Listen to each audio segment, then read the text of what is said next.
ये ହେଉଛି ଆମ ଗାଁ ନଦୀ ବଡ଼ିର ଦୃଶ୍ୟ। ଆପଣମାନଙ୍କୁ ଏମିତି ଏକ ଦୃଶ୍ୟ ଦେଖେଇବି, ଆପଣମାନେ ଦେଖିକି ଆଶ୍ଚର୍ଯ୍ୟ ହେଇଯିବେ।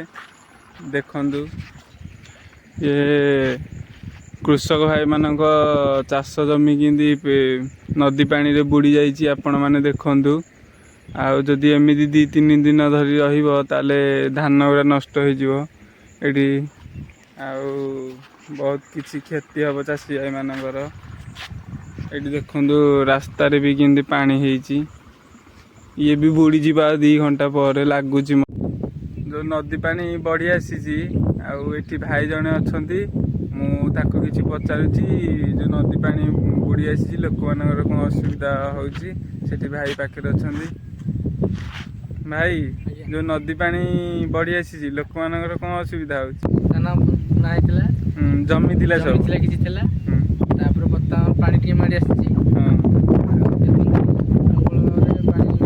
ଯେହେତୁ ମାଡ଼ି ଆସିଛି ଲୋକମାନଙ୍କର କ'ଣ ଅସୁବିଧା ହେଉଛି?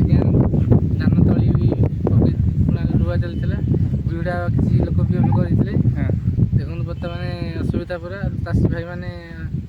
ଚାଷୀ ଭାଇଙ୍କର ଯେଉଁ ବିହୁଡ଼ା ହେଇଥିଲା ଧାନ ଆଉ ତଳି ରୁଆ ହେଇଥିଲା, ସବୁ ପାଣି ପଶି ଆସିକି ନଷ୍ଟ ହେଇଯାଇଛି। ଆଉ ମାନେ ନଷ୍ଟ ହେଇଯିବ 2-3 ଦିନ ରହିଲେ। ଯଦି ଆଜ୍ଞା 2-4 ଦିନ ପାଣି ରହିବ, ଧାନ ସବୁ ନଷ୍ଟ ହେଇଯିବ।